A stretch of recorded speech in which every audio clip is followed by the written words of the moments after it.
be going through one of the many types of leadership philosophies, servant leadership. We will be covering the history, Greenleaf's foundational concepts, the advantages and disadvantages, real-world skills, born servant leaders, application of servant leadership, and reflections on this type of leadership.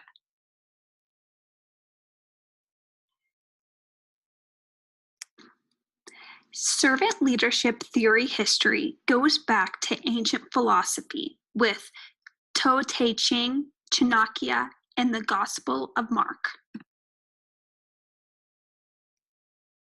Lao Chao attributed to Tao Te Ching in 570 BCE and 490 BCE when he incorporated servant leadership theory in his literature.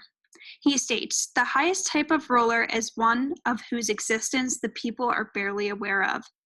Next comes one whom they love and praise. Next comes one whom they fear. Next comes one whom they despise and defy. Chanakya said in his book, Artha Shastra, the king shall consider as good, not what pleases himself, but what pleases his subjects. The king is a paid servant and enjoys the resources of the state together with the people. In the Gospel of Mark, discussions of servant leadership stated, Jesus called them together and said, you know that those who are regarded as rulers of the Gentiles lord it over them, and their high officials exercise authority over them. Not so with you. Instead, whoever wants to become great among you must be your servant, and whoever wants to be first must be servant of all.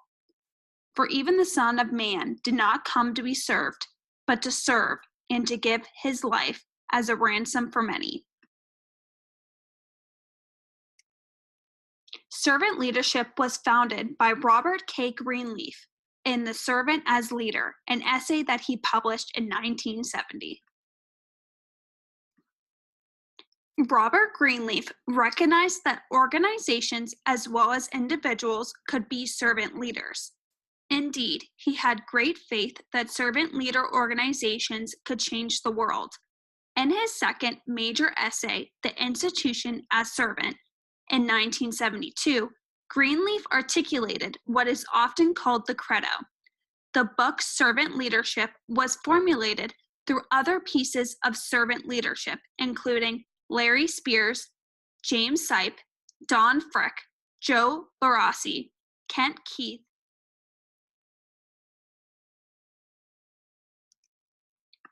Larry Spears identified 10 characteristics of servant leadership in the writings of Greenleaf. These included listening, empathy, healing, awareness, persuasion, concepts, foresight, stewardship, commitment to the growth of others, and building community.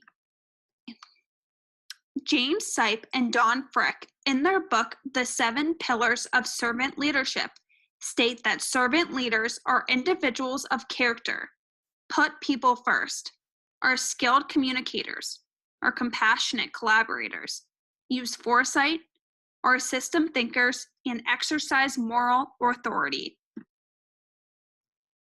Joe Larossi says, the 3 priorities that distinguish servant leadership in the workplace context include developing people, building a trusting team, and achieving results. The 3 principles include serve first, persuasion, and empowerment.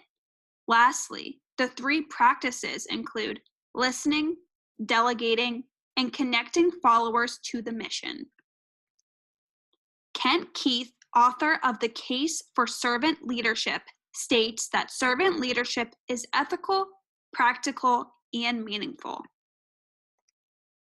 The Center for Servant Leadership at the Pastoral Institute in Georgia defines servant leadership as a lifelong journey that includes discovery of oneself, a desire to serve others, and a commitment to lead.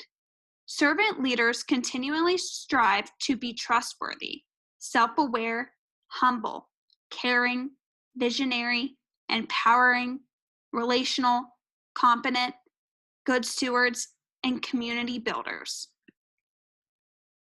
The advantages of servant leadership include potential to influence the society in a positive way, positive treatment of employees, leading to excellent treatment of customers by employees and a higher loyalty of the customers, excellence in corporate culture development. Leaders of a company define themselves by their significance to the people. In theory, can be used to improve the return on investment of staff. The disadvantages of servant leadership include time-consuming and lengthy, and low level of control over team. Great leaders such as Martin Luther King Jr. and Mother Teresa were known as servant leaders. They put others before them and wanted what was best for the people around them. Keith Smith, former extension director in Ohio, arrived at his own suggestions of the leadership skills needed by extension leaders, which also are qualities of a servant leader. Self-awareness. Being a servant leader can make you more aware of your personal strengths and weaknesses. Servant leaders are more empathetic and less likely to judge and be more encouraging to those around them. By knowing their weaknesses, they are more likely to surround themselves with others who fill those voids. Listening. This skill is critical to any type of leader. Servant leaders, however, take time to listen to others around them and provide thoughtful feedback.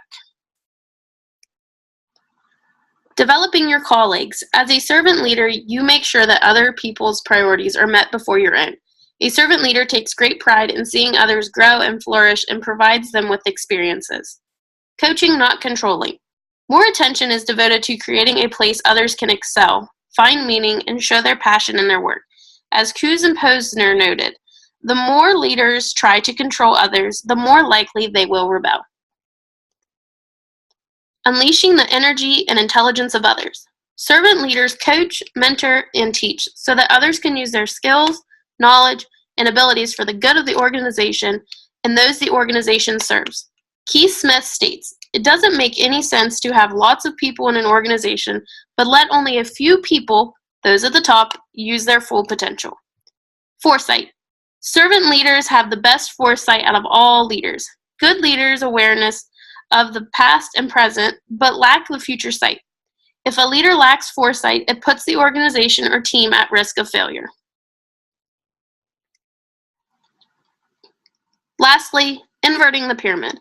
When you think of a traditional pyramid, you think a wide base at the bottom, and as you go up, it comes to a point, or the leader. Now flip that pyramid upside down. Now the leader is on the bottom.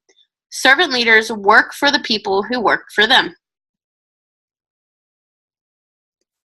As Sammy explained the inverted pyramid, we now understand that servant leaders rise to the bottom to ensure the success of the entire group. These individuals are ones who are not initially motivated to lead, but as suggested by Greenleaf, these people assume the position in response to the urgings of others and to the response to the need for group success. How do we go about implementing servant leadership to a large group within an organization? Within a large group, from personal experience, hands-on activities are a successful tool to use. This allows employees to see firsthand the impact the learning material will have, as well as how they can relate it to their careers and personal lives. To teach servant leadership, you have to change the mindset of the leaders and create the understanding of teaching by doing. Their everyday actions will be mirrored by employees. So we want to make sure that they are reinforcing good behaviors and characteristics such as integrity, respect, responsibility, sportsmanship, and so on. On the next slide is one example of an activity that could be used within a large group to further the concept of these characteristics and their importance to servant leadership.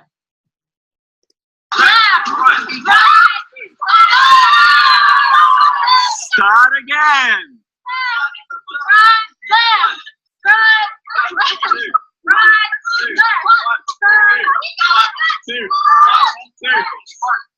Come on.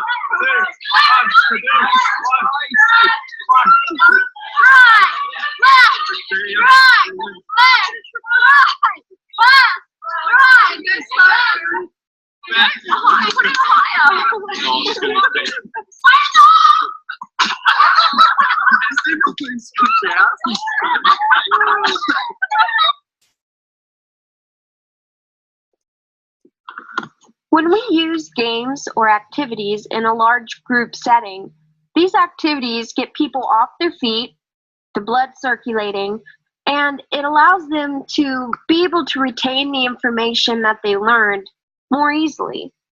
The activity in the video uses balloons placed between each participant, and they must successfully transport those balloons from the designated start to the finish without using their hands. It helps with communication, and it shows how their actions can serve the common good. By writing the characteristics such as respect, responsibility, and integrity on the balloons, it turns them into concepts that we need to hold on to and not drop.